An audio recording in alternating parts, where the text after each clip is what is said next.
मंगो दुआ के शाला इंजदा नसीब होवे। मंगो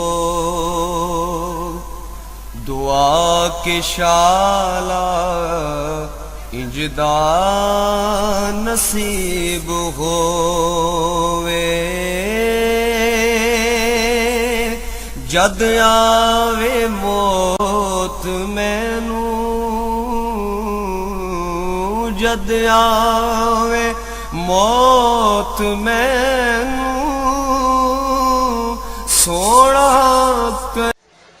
बिस्मिल्लाहिर्रहमानिर्रहीम। अस्सलाम वालेकुम दोस्तों और बुजुर्गो नाज़रीन, तुहाडे सामने मैं अगली वीडियो दे नाल हाज़र हां। तुसीं देख रहे हो कि चार जड़ी बूटियां, चार चीज़ां दा एक मरकब है जिहड़ा कि बड़ा बेहतरीन है।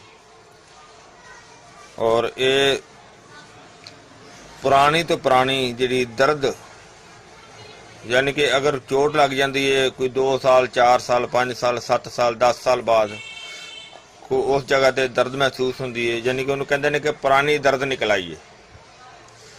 वो पुरानी जी चोट लगी हुई है, गुज्जी जी चोट लगी होती है, वो जो दर्द निकल आती है तो वो बहुत ज़्यादा तंग करती है, क्योंकि वो नज़र भी नहीं आती तो तकलीफ भी ज़्यादा देती है। लिहाजा उसनों ठीक करने वास्ते एक इन्हां चीज़ों का लेप बनाया जाता है, चार चीज़ों का। और चार चीज़ां ये ने तुहानूं मैं दसना कि इन्हां दे नाम भी, और इन्हां चार चीज़ों नूं लैके यानी कि इन्हां दा एक एक तोला वजन लेना, चारां दा एक एक तोला मतलब है कि 10-10 ग्राम। और उन्होंने इन्ना ज़्यादा बारीक करना है, बारीक बिल्कुल बारीक पाउडर सुरमे की मानंद होवे। अच्छी जिन्ना ज़्यादा बारीक ज़्यादा होएगा उन्ना बेहतर होएगा। और इन्हों अच्छी तरह बारीक करके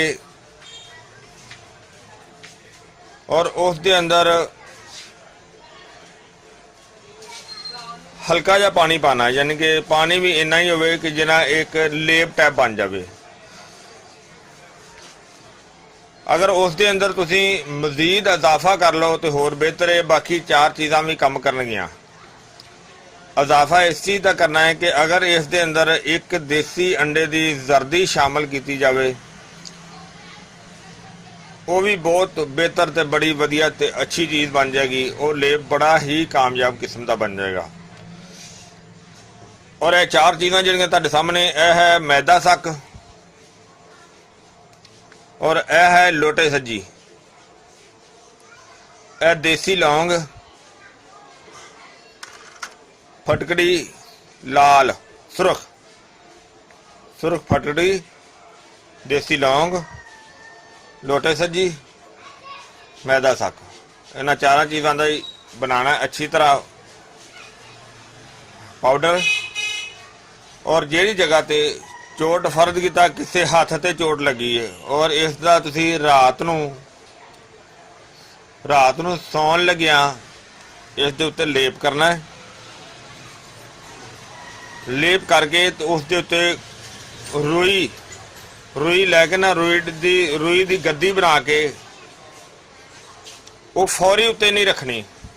और जिहड़ा लेप करना है वो कोई 10 मिनट उन्होंने हवा लग जाए, हल्का जा खुश्क हो जाए, उस तो बाद जनाब उस दे उत्ते रुई की गद्दी जी बनाई होगी वो रख के अच्छी तरह उन्होंने कपड़े नाल लपेट दो, ताकि जिसम के किसी हिस्से ते भी होवे। अगर कुछ जिसम का ऐसा हिस्सा होंदा है जिथे पट्टी लगानी मुश्किल हो जाती है, अगर उत्ते खाली भी लेप की जाए तो यह खाली लेप भी बड़ा बेहतरीन काम करेगी। और इहदियां चंद पट्टियां, यानी कि ज़्यादा तो ज़्यादा 3 तो 5, अगर डेली पट्टी भी लगाई जाए तो फिर भी ठीक है, अगर एक दिन छड़ के भी लगाई जाए तो फिर भी ठीक है।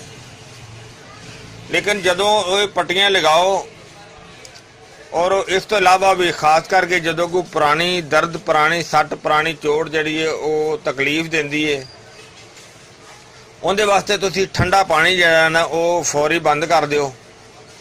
और चावल खाने फौरी बंद कर दिओ और आलू और गोभी का परहेज जरा वो कर दिओ तो ज़्यादा अच्छा है। और इस तो अलावा मज़ीद तलियां हुई चीज़ां जिहड़ियां ने वो बंद कर दिओ।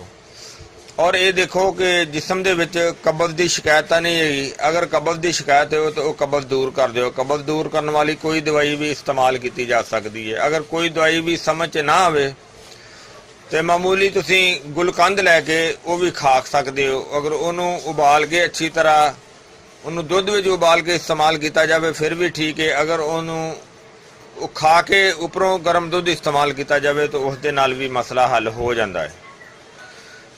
दोस्तों यह तुहाडे सामने जी टिप्स तुहाडे सामने हाजिर की है। उम्मीद है इंशाल्लाह ये तुहानू वीडियो बड़ी अच्छी लगी होगी। इनू तुसी लाइक करो, शेयर करो, सबसक्राइब करो और शेयर करना सदका जारिया है। इंशाल्लाह अगली वीडियो नाल फिर मिलांगे। इजाज़त, अल्लाह हाफिज़, अस्सलामु अलैकुम वरहमतुल्लाहि वबरकातुहू।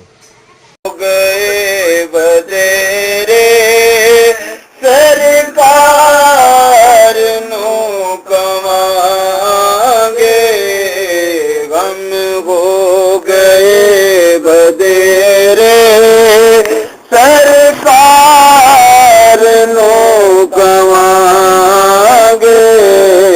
दर्दा दर्दा दर्दान पाए घेरे, दर्दा ने पाए घेरे।